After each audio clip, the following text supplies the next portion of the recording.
Hello friends, வணக்கம். இன்றைய பதிவில் நம்ம பார்க்கக்கூடியது வந்து கேரட், பீன்ஸு, தக்காளிலாம் போட்ட ஒரு பொரிச்ச கூட்டு. அதோட வந்து வெங்காயம், முள்ளங்கி போட்ட ஒரு அரைச்சி விட்ட சாம்பார். ஸோ இந்த 2 ஐட்டம் தான் இதில் பார்க்க போகிறோம். விருப்பப்படுறவங்க தொடர்ந்து பாருங்கள். கேரட்டு, பீன்ஸு, தக்காளி, பாசிப்பருப்பை வேக விட்டுடுங்க. அரைச்சி விட்றது என்னென்னு பார்ப்போம்.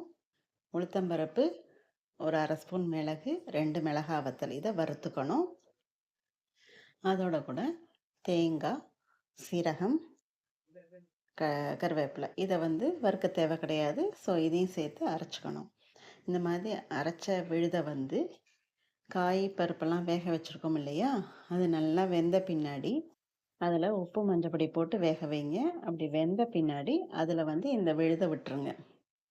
விட்டு நல்லா கலந்து சிம்மிலேயே கொதிக்க விடுங்க. நல்லா கொதிச்சதுக்கப்புறம் இறக்கி வச்சுட்டு கடுகு, உளுத்தம்பருப்பு, ஒரே ஒரு மிளகாய், கருவேப்பிலை, பெருங்காயம் தாளித்து கொட்டிட்டிங்கன்னா அருமையான கேரட், பீன்ஸ் பொரிச்ச கூட்டு ரெடி ஆகிடும்.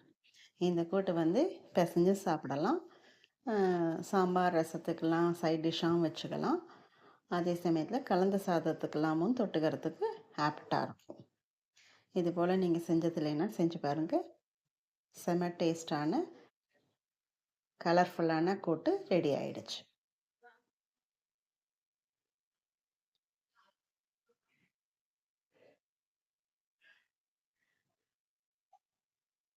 அஸ் யூஷுவல் ரசம் பண்ணியாச்சு நம்ம. அதுக்கு அடுத்த டிஷ் என்னன்னு பார்த்தீங்கன்னு சொன்னால் அரைச்சி விட்ட சாம்பார். அரைச்சி விட்ட சாம்பார் பல காய்கறிகளில் பண்ணலாம். இன்றைக்கி நம்ம பண்ணக்கூடியது வந்து முள்ளங்கி, வெங்காயம் வச்சு தான் செய்ய போகிறோம். இதே நீங்கள் நிலக்கடலையோ இல்லாட்டினா கொண்டக்கடலையோ சேர்த்து கத்திரிக்காயோட செய்யலாம். வாழைப்பூ, காராமணி வச்சு செய்யலாம். வெங்காயம், முருங்கைக்காய் வச்சு செய்யலாம். ஸோ பல விதங்களில் செய்யலாம். இன்றைக்கி நம்ம செய்யக்கூடியது முள்ளங்கி. முள்ளங்கி சாம்பாருக்கு பேசிக்காக வறுக்கக்கூடியது வந்து மல்லி, கடலைப்பருப்பு, மிளகாய் வத்தல், இதுதான் வந்து பேசிக் இன்க்ரீடியன்ஸு. இதில் வந்து மல்லி 3 ஸ்பூன்னா கடலைப்பருப்பு 2 ஸ்பூன் வச்சுக்கோங்க. மிளகாய் வத்தல் ஒரு 5, 6 வச்சுக்கோங்க. இது வந்து ஒரு ஒரு 3 பேர் 4 பேர் சாப்பிட்றதுக்கான ஒரு அளவு. நான் ஒரு 10 பேருக்கு செய்கிறதுனால நான் நிறையா பொடிச்சு வச்சுக்கிறேன். இது நிறையா பொடிச்சு வச்சுக்கிட்டிங்கன்னு சொன்னால் ஒன்றும் வந்து வேஸ்ட் ஆகாது. சுண்டலுக்கு, காரக்கறிக்கு, அந்த மாதிரி நிறைய விஷயத்துக்கு நம்ம யூஸ் பண்ணிக்கலாம். நான் கொஞ்சம் ஜாஸ்தியாகவே இன்றைக்கி நான் வறுத்து வச்சுக்கிறேன். ஸோ இந்த மாதிரி வறுத்து வச்சுக்கிட்டோம்னு சொன்னால் ஃப்ரெஷ்ஷாக அரைச்சி செய்யும் போது நம்மளோட சாம்பார் வந்து ரொம்ப மணமாக இருக்கும். ஸோ அந்த வகையில் இன்றைக்கி நான் வந்து அரைச்சி விட்ட சாம்பாருக்கு மல்லி விதை, கடலைப்பருப்பு, மிளகாய் வத்தல், இதை நான் வெறும் ட்ரை ரோஸ்ட்டாக வறுத்துட்ருக்கேன். வறுத்து ஆற வச்சு மிக்சியில் பொடி பண்ணி வச்சுக்கோங்க.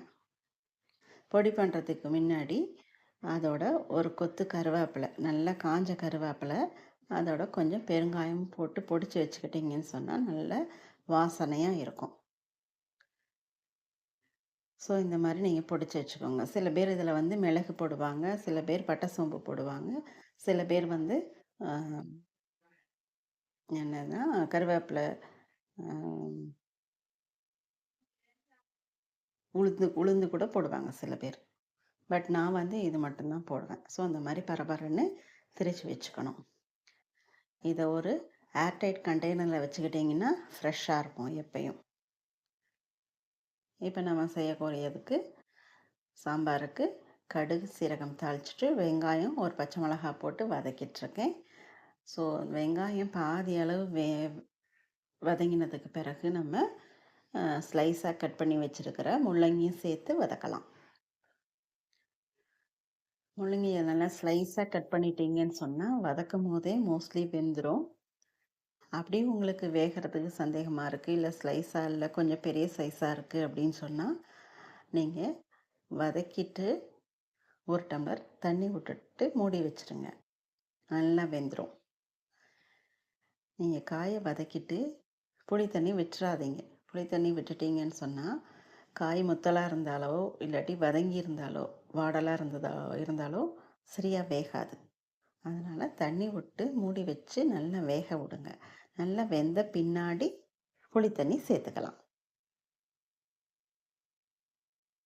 இப்போ பாருங்கள், மோஸ்ட்லி காய் நல்லா வெந்துருச்சு. ஸ்லைஸாக கட் பண்ணியிருக்கேன், ஸ்லைஸ் தின்னாக கட் பண்ணியிருக்கேன், அதனால் நல்லா வெந்துருச்சு.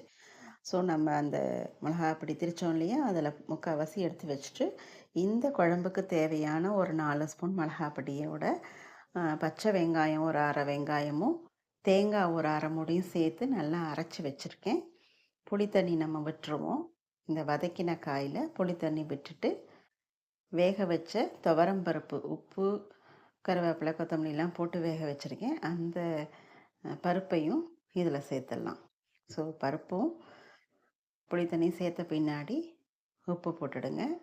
எல்லாம் சேர்ந்து நல்லா கொதித்து வரும்போது நம்ம இந்த அரைச்சி வச்சுருக்கோம் இல்லையா, அந்த விழுதை இதோட சேர்த்துடணும். நான் வந்து கொஞ்சம் நிறையா ஜாஸ்தி ஒரு 10 பேர் சாப்பிட்ற மாதிரி குழம்பு பண்ணுறதுனால இந்த மாதிரி அரைச்சி வச்சுருக்கோம். ஒரு 4 ஸ்பூன் போட்டு அப்புறம் தேங்காய், அப்புறம் வந்து வெங்காயம் எல்லாம். நீங்கள் ஒரு 2 பேர் தான் சாப்பிட்ற மாதிரி 4 பேர் சாப்பிட்ற மாதிரி பண்ணுறீங்கன்னா அதுக்கு தகுந்த மாதிரி மிளகா பொடி போட்டுக்கோங்க. ஸோ இந்த விழுதெல்லாம் சேர்த்து நல்லா கலந்து விட்டு கொதிக்க விடுங்க. சிம்லேயே கொதிக்கட்டும். ஹை ஃப்ளேமில் இருந்ததுன்னா அடிப்பிடிக்கிறதுக்கு வாய்ப்பு ஜாஸ்தி. ஸோ நல்லா கொதித்த பின்னாடி கருவேப்பிலை, கொத்தமல்லிலாம் தூவி இறக்கி வச்சிட்டிங்கன்னா அருமையான அரைச்சி விட்ட சாம்பார் ரெடி ஆகிடும்.